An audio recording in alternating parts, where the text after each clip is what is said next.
War is expensive, that's obvious. But Russia isn't just fighting a war, it's reshaping its entire economy to sustain it. Since 2022, the Kremlin has been pouring hundreds of billions of dollars into war effort. Factories have shifted from making civilian goods to producing tanks, missiles and drones. The workforce has been drained and hundreds of thousands of men have either gone to the front or fled the country. The government is spending more money than ever while desperately trying to stop the economy from collapsing. But how much does this war actually cost Russia? How long can they keep going? More importantly, what happens when the money runs out? At first, Putin didn't even call it a war. It was just a special military operation. The economy remained normal, businesses operated as usual, and people were told that life wouldn't change. The Kremlin tried to project confidence, claiming that Western sanctions would fail, and that Russia could outlast Ukraine and its allies. That illusion collapsed by the end of 2022 when Putin signed a decree putting Russia into full war economy mode. Factories were ordered to prioritize military production, companies were forced to supply the army, the government started throwing billions into defense, no longer even pretending that the war wouldn't be expensive. By mid-2023, Russia had fully shifted into command economy, where the state dictates what gets produced, who produces it, and where the money goes. In 2023, Russia doubled its defense budget, surpassing $100 billion, accounting for 1/3 of all government spending. War costs are spiraling, putting increasing pressure on Moscow's finances. Russia's defense sector is draining resources from other parts of the economy. In the Kurgan region, home to Russia's only producer of armor personnel carriers, wages have jumped by 33% due to the military boom. The reason? Massive production at the Kurgan Zavod, the country's exclusive manufacturers of BMP infantry fighting vehicles, including the BMP-3. The Volga and Ural regions, both key hubs for defense manufacturing, have seen similar trends. But this uneven wage growth is widening regional inequality, a problem that has only gotten worse since the war began. At the same time, Russia's military-industrial complex is absorbing investments, workers and resources that would have otherwise fueled civilian industries. This creates serious economic imbalances, as more money flows into war production while non-military sectors shrink. The pattern is clear. Certain regions are being transformed into military production zones, pulling resources away from the civilian economy. By 2024, Russia's defense spending surged by 41.9%, reaching 13.1 trillion rubles or $145.9 billion. When adjusted to purchasing power parity, the PPP, the real value jumps to $462 billion, more than the combined defense budgets of the EU and the UK, which in total is $457 billion. And the spending isn't slowing down. In 2025, Russia's military budget is projected to rise another 13.7%, reaching 15.6 trillion rubles. That would push defense spending to 7.5% of the Russian GDP and nearly 40% of the total federal expenditures. Russia's military spending has now reached its highest level since the collapse of the Soviet Union, and it's still rising. But history teaches us something important. Countries that spend this much on war tend to be losing. Example is Saddam Hussein's Iraq, where massive military spending led to economic collapse and military defeat. During the 1980s, Iraq's military budget tripled, reaching $4.3 million by 1981. The reason? Saddam's costly war with Iran, which drained the economy. But the real issue wasn't the spending, it was how much Iraq was losing. Between 1981 and 1985, Iraq earned $48 billion from oil exports, but spent over $120 billion on the war. That's more than double the country's total income, a financial disaster in the making. The result? Iraq barely survived the Iran-Iraq war, only to suffer a crushing defeat in the Gulf War of 1991. The military was devastated, Sanctions crippled the economy, and by 2003, Saddam's regime collapsed entirely. The lesson is, when military spending outweighs economic capacity, collapse is inevitable. So, before the invasion, Russia's defense spending was about 3% of its GDP. In 2024, that number has more than doubled, reaching 6.7%, and projected to 2025, 7.5%. For comparison, the United States spends about 3.4% of its GDP on defense, while China spends about 1.8%. And if we look at history, the Soviet Union was spending 15% on the military in the 1980s, right before it collapsed. Russia isn't there yet, but the trend is obvious. The problem is simple. War production keeps the military running, but destroys the rest of the economy. Factories are now making tanks and missiles. That's great for the battlefield, but terrible for the people back home. One example is Albatross, a company that once produced agricultural technology, but now manufactures military drones. Based in Yalabuga, Tatarstan, it develops Shahed-style loitering munitions and recon drones. Since March 2024, Russia's industrial output has been rising steadily, with growth exceeding 5% per month compared to the same months in 2023. By October 2024, industrial production was up 5.3% year-on-year, following a 5.6% increase in September. This surge is primarily driven by military production as Russia ramps up weapons manufacturing to sustain the war, while other sectors, such as manufacturing, retail, and IT, are shrinking. The effects are already being felt. Automobile production in Russia has fallen by 50%, by half, since 2022. Many foreign car manufacturers, including Toyota, Mercedes, and Volkswagen, have completely left Russian market. The tech industry has also taken a severe hit, with over 100,000 IT specialists leaving the country since the war began. The ruble, once relatively stable, has been rapidly losing value. By mid-2023, the ruble had dropped over 100 per US dollar, forcing the Russian central bank to step in and raise the interest to 21% in an attempt to stabilize the currency. They were effective on doing that, but doing so, they made money incredibly expensive in Russia. Borrowing is more expensive, slowing down investment and pushing inflation even higher. Before the war, Russia had a financial cushion, the National Welfare Fund. It was meant to stabilize the economy, cover budget deficits, and to be a safety net in case of crisis. At the start of 2022, this fund held about $175 billion. But since the war began, Russia has been burning through it rapidly. By early 2024, more than 50 billion had already been spent. At the same time, the government has been selling off gold and foreign reserves to prop up the ruble and finance the budget. As of today, there's only around $116 billion left in the National Welfare Fund. And here's the real problem. The Kremlin has no way to refill it. Before the war, much of the National Welfare Fund came from high oil and gas revenues. Oil and gas once made up over 40% of Russia's total government revenue. In 2021, Russia earned $240 billion from energy exports. Then, after the invasion, Western sanctions hit hard.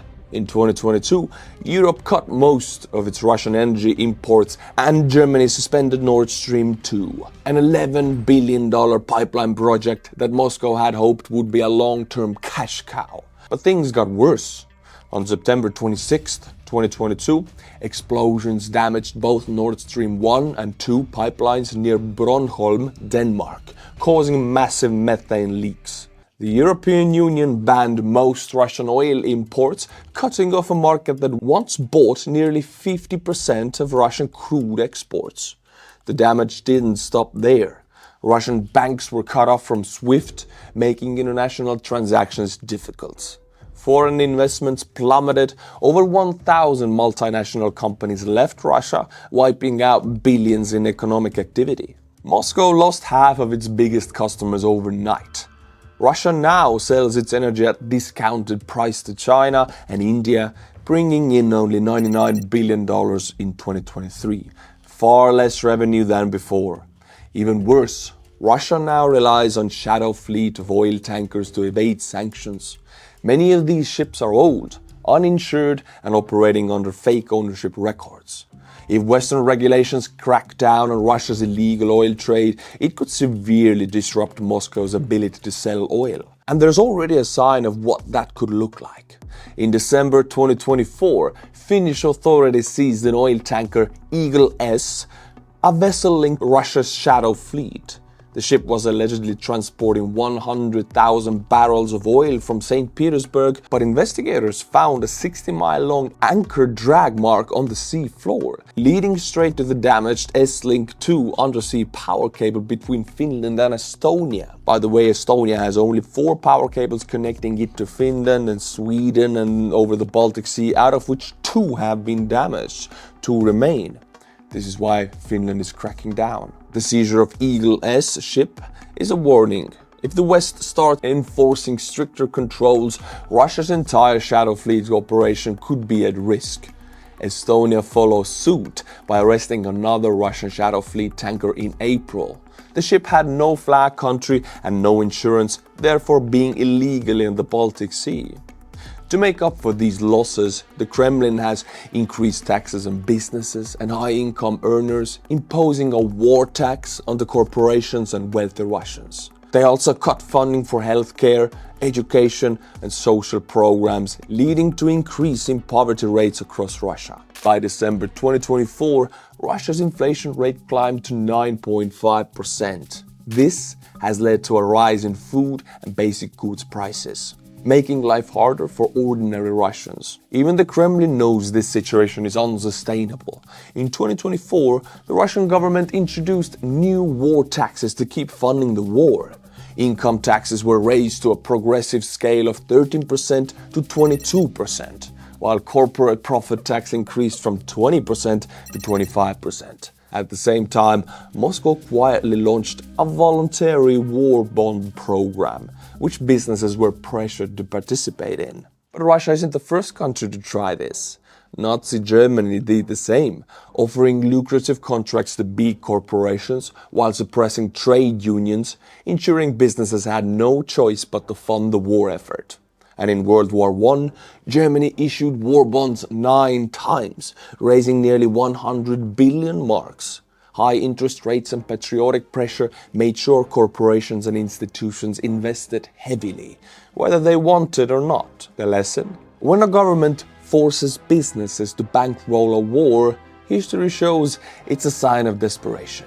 The Kremlin expects these new taxes to bring in revenues worth of 1.7% of the GDP in 2025. Many Russians have started withdrawing their savings and converting them into foreign currencies or cryptocurrencies, fearing that the government might impose stricter controls on bank deposits.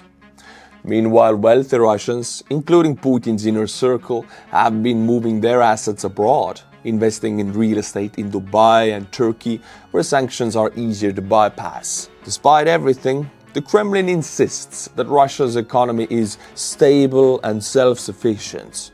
But the numbers tell a different story. The government is spending twice as much as it earns, and without access to global financial markets, Russia is running out of ways to fund its war. By mid-2024, Russia's tank production surged, jumping from 40 tanks per month in late 2022 to over 130 tanks per month. Leading this expansion is Ural Vagon Zavod, based in Nizhny Tagil, which has been upgrading T-72B tanks and producing T-90 Proryv tanks. Meanwhile, the Omsk transport machine building plant has ramped up deliveries of modernized T-80 BVM tanks, featuring upgraded armor and protection systems. With both factories operating at full capacity, Russia is betting on mass production to sustain its war effort. At the same time, artillery shell production has tripled, reaching around 3 million shells annually. That's nearly 3 times the combined output of the US and Europe. The Kremlin is betting that sheer numbers will win the war. Russian military factories are operating at full throttle. Many production facilities are now running at 24/7, struggling to keep up with the massive demand for tanks, shells and missiles. At the Kurgan factory, which produces BMP-3 infantry fighting vehicles, the workforce has grown by 3,000 new employees, bringing the total to 12,000 workers. But with more workers comes longer hours. Employees are now working 68-hour weeks with extended shifts designed to maximize production output. And it's not just the hours. Traditional New Year holidays have been cancelled in many defense plants, forcing workers to stay in production lines instead of celebrating with their families. Factories are pushing harder than ever, prioritizing war production at the expense of civilian goods and worker well-being. But there's a huge problem. Russia is running out of advanced technology. Microchips, precision-guided systems, and especially high-tech metals. All of these are in critically short supply due to sanctions and export restrictions. That is why Russia is using old Soviet tanks from the 1960s, some of which are being cannibalized for spare parts. They're also buying Iranian drones, but also trying to manufacture locally. They are also smuggling Western electronics through China and black markets. Putin's war economy is producing more weapons, but of lower quality. And Russia is running out of people. A war economy needs people, both for the battlefields and for the factories. But Russia's population is shrinking faster than ever. Since 2022, over 1.3 million Russians fled the country, most of which young men avoiding conscription. At the same time, Russia has mobilized over 600,000 soldiers, pulling men out of the workforce and onto the battlefield. The result? A massive labor shortage. To fix this, Russia has forced prisoners to work in weapons factories, with over 50,000 convicts reportedly employed in the military production by 2024. They have also brought in North Korean laborers, with reports suggesting that thousands are being sent to work in Russian industries. But the reality is simple. Russia doesn't have enough skilled workers left. Many of the country's best engineers, scientists, and IT specialists have escaped abroad or are stuck in the trenches. Russian tech industries, once a source of pride, are now starved of talent. This isn't just an economic issue, it's a national crisis. So now to the question, how much has the war cost Russia in total? The answer? Over $200 billion and counting. Right now, Russia is spending over $1 billion per week just on military operations. Since the war began, Russia has spent more money fighting in Ukraine than it did during its entire campaign in Syria. But the biggest question is, how long can Russia sustain this? The answer is simple, probably by 2026. By then, Russia will have exhausted resources, labor shortages, and lost weapons. If Western sanctions tighten further, the collapse could happen even sooner. Putin's strategy is simple but unsustainable. Keep throwing money and soldiers and missiles at the problem and hope something works. But at some point the system will break. When that happens, Russia won't just lose the war. It could face an economic collapse worse than the fall of the Soviet Union. And this leads us to the final question. What happens when Russia can no longer afford this war? Because when the money runs out, the war doesn't just stop. The real crisis begins. My friends, thank you for watching this video. Thank you for trusting your time with me. This is an in-depth analysis on a topic connected to the Ukrainian war, and there will be many more videos like this. It's a members-only video. If you're seeing this in early access, meaning you are a member. If you're seeing this 1 week later for everybody, but you want to see them early, then yeah, every Saturday I publish one of these for members only. Join up. Links in the description below. Channel membership is only 99 cents, so it's no problem for nobody. It's the cheapest YouTube allows to do. I'll do 4 of these a month for you, for members only. Until my next video, my friends, Slava Ukraini, and bye-bye.